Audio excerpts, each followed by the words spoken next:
Será possível que uma volta a Deus seja coagida por uma legislação religiosa, sendo vista como uma resposta à falta de moralidade, colapso econômico e desastres naturais? Ouça as palavras do próprio Jesus: levantar-se-á nação contra nação e reino contra reinos. Isto traz incerteza, insegurança. Ocorrerão grandes terremotos, insegurança. A terra sob nossos pés não deveria sacudir, mas o fará. Haverá lares desfeitos, haverá pestilência. Mas antes de todas estas coisas, lançarão mão de vós e vos perseguirão, entregando-vos às sinagogas e às prisões, e conduzindo-vos à presença de reis e presidentes por amor do meu nome. Lucas 21, versos 10 a 12. Vamos esclarecer. Nos últimos dias da história, terremotos, lares desfeitos, fogo, enchentes, a economia com graves problemas. Os últimos dias da história. No meio de todos esses conflitos, Satanás promove um reavivamento espiritual falso. Falsos milagres. Homens e mulheres que trocaram as verdades de Deus pelos ensinamentos humanos. Homens e mulheres que viraram as costas aos ensinamentos da Escritura são apanhados por este falso reavivamento. A Bíblia diz: a lei e aos testemunhos. Se não falarem de acordo com esta palavra, jamais verão a alva. Nos últimos dias da história da igreja, à luz destes desastres econômicos, políticos e naturais, à luz destes milagres, os poderes políticos procurarão as igrejas. Eles veem as igrejas unindo-se sob estes falsos milagres. E para salvar a sociedade, a igreja e o Estado se unem. E não é lógico pensar que eles se uniriam num dia de descanso e culto. Este é um falso sinal no lugar do verdadeiro sábado. Se a questão central no conflito entre o bem e o mal é a adoração, não seria lógico que estas leis religiosas, num momento de crise a respeito da questão da adoração, tornem-se o ponto central no mundo no tempo do fim? A revista Liberty citou as palavras de um dos líderes evangélicos atuais que disse: se nós cristãos nos unirmos, poderemos fazer qualquer coisa, poderemos passar qualquer lei ou emenda. E é exatamente isto que pretendemos fazer. Há um movimento em crescimento nos Estados Unidos chamado de Coalizão Cristã, que está fazendo todo o possível para influenciar forças governamentais a exigirem moral. Há um surpreendente livro que acabou de sair chamado A Nova Ordem Mundial, de Pat Robertson. Nele o autor discute o sábado. Esse líder evangélico, ele se autodenomina assim, fala na verdade sobre o domingo. Ele diz que todo cidadão do mundo de Deus deve a si mesmo um dia de descanso. Lembra-te do dia do sábado para o santificar. Este é um mandamento para o benefício pessoal de cada cidadão. Civilizações melhores surgem quando o povo pode descansar e tirar inspiração de Deus. Havia leis nos Estados Unidos que implantavam o dia de descanso. Eram as leis dominicais. Ele diz que havia leis que exigiam o dia de descanso. Havia leis dominicais que foram anuladas como uma violação da separação entre igreja e Estado, como um insulto aberto a Deus e seu plano. Apenas as políticas que podem ser claramente demonstradas como tendo um propósito secular são reconhecidas. Pat Robertson, A Nova Ordem Mundial. Você compreende o raciocínio? Ele está dizendo que eliminamos as leis dominicais, mas se quisermos levar a nação inteira de volta a Deus, devemos adorar a Deus juntos. Portanto, é lógico, num tempo de poucos valores morais, num tempo de crise, uma união ao redor de um mesmo ponto em comum, que é o domingo entre todas as igrejas cristãs. Você entende porque Deus enviou 3 anjos voando pelo meio do céu? E via outro anjo voar pelo meio do céu. E tinha o evangelho eterno para o proclamar aos que habitam sobre a terra. E a toda nação, e tribo, e língua, e povo. Deus tem uma mensagem para a humanidade neste momento. Uma mensagem de liberdade. Uma mensagem de escolha. E Ele diz com grande voz: temei a Deus e dai-lhe glória, porque vinda é a hora de seu juízo. Estamos vivendo a hora do juízo. Está escrito: adorai aquele que fez o céu e a terra e o mar e as fontes das águas. Adorai ao Criador, adorai ao Deus verdadeiro. Não aceitem um substituto. Nos últimos dias, as questões vão girar em torno da adoração ao Criador ou adorar a besta. Nos últimos dias, as questões vão girar em torno da autoridade da palavra de Deus. Vão girar ao redor da lealdade a Cristo. Tudo vai girar em torno da obediência aos mandamentos de Deus.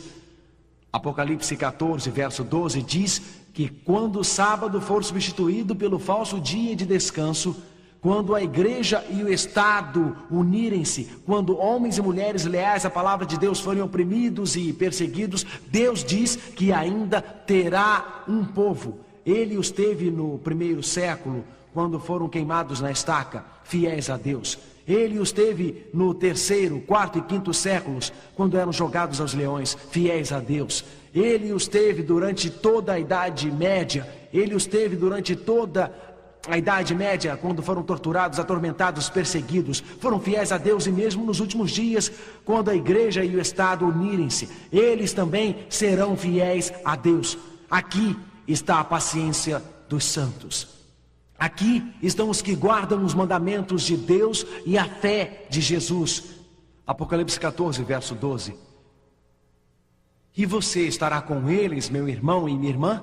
Você estará ao lado deles nos últimos dias da história da terra? Ou aceitará a união da igreja com o Estado? Você aceitará os falsos milagres ou ficará firme ao lado de Jesus? Firme em sua lei, firme em sua verdade?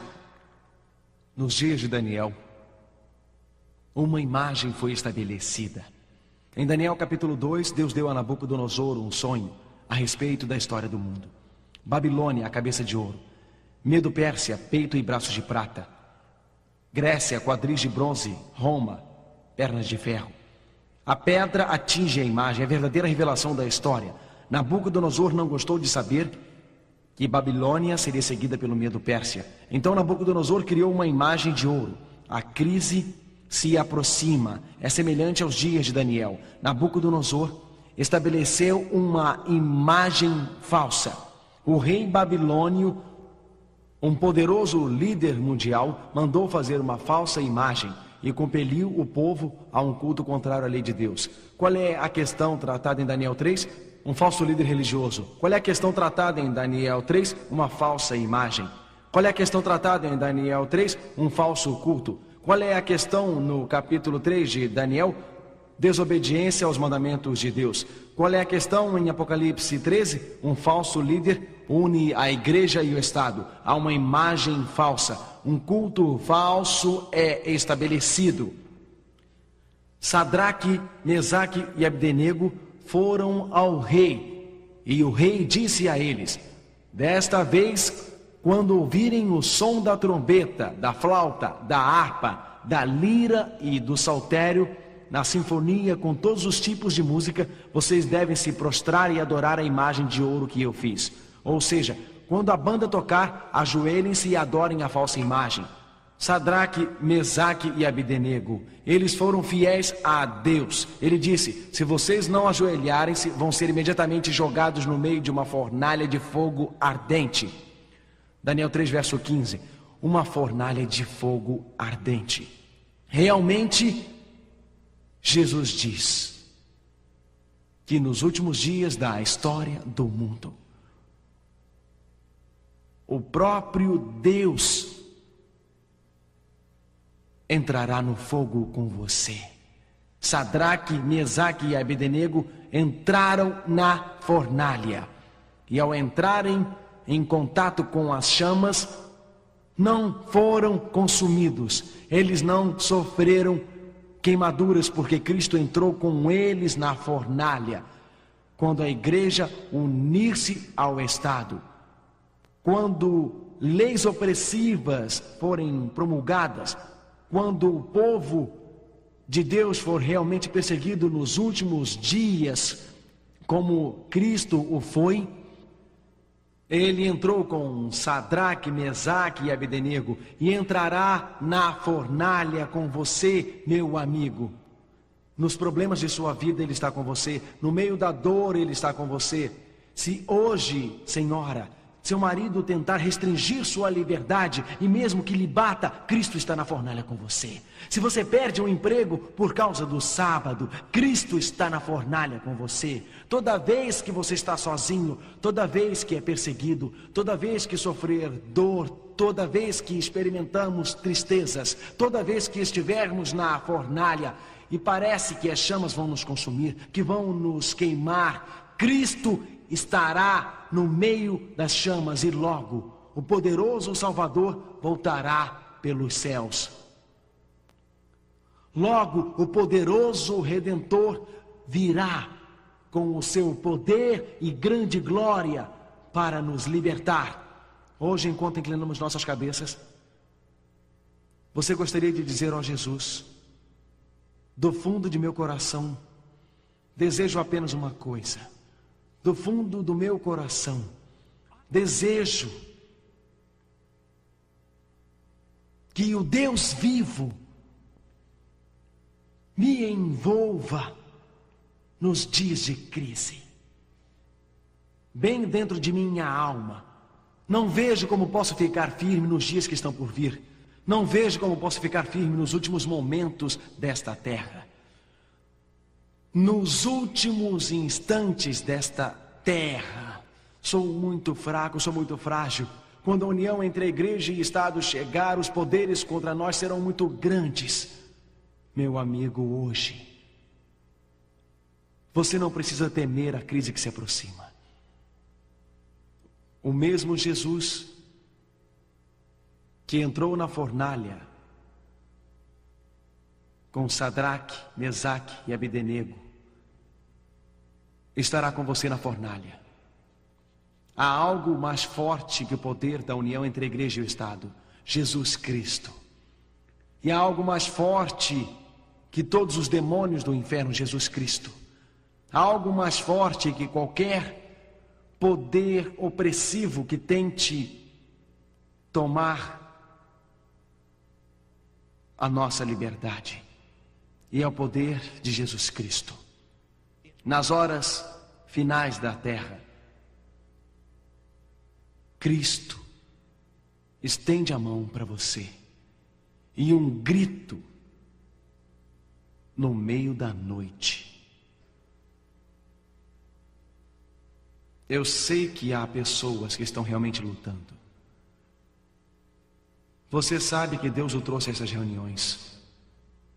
Você sabe que Deus o está levando a tomar uma decisão.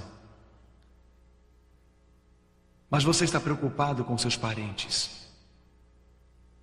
Está preocupado com seu marido. Está preocupado com sua esposa. Você está preocupado com a igreja da qual faz parte. Está preocupado com o que as pessoas de sua vila ou vizinhança vão pensar. Você não consegue ver como é possível você seguir e obedecer a Cristo por causa das pressões de outras pessoas ao seu redor. Meu amigo, vou falar gentilmente com você hoje. Como você poderá ficar firme quando se der a união da igreja e do Estado e quando uma lei religiosa for promulgada? Hoje, se você estiver lutando, vamos inclinar nossas cabeças. Se esta é a decisão que você sabe que tem que tomar, se é uma decisão que você quer tomar, mas você está lutando muito e precisa poder adicional de Deus para permanecer firme. Seu marido não pode tomar esta decisão por você. Sua esposa não pode tomar decisão por você. Seus pais não podem tomar esta decisão por você. Seus vizinhos não podem tomá-la. Mas hoje, se você mesmo disser: Senhor, eu estou lutando, preciso de teu poder. Ao levantar suas mãos, Jesus não o desapontará. Ao abrir seu coração hoje, você receberá este poder. Você sairá daqui um homem diferente, uma mulher diferente. A certeza de Deus estará em seu coração e você poderá tomar esta decisão. Se você está lutando e precisa da força de Deus para tomar uma decisão, levante a sua mão enquanto oramos. Se você sabe que é uma decisão que deveria tomar, mas precisa do poder de Deus, precisa da força divina, levante a sua mão. Oh, meu Pai, Tu vês estas mãos. Tu conheces cada coração, conheces as batalhas que enfrentamos, conheces as fornalhas ardentes pelas quais passamos. Obrigado porque ao entrarmos nas fornalhas da vida estás conosco. Obrigado porque ao passarmos por dificuldades tu estás presente. Obrigado por nos fortalecer hoje. Dá-nos a tua paz hoje.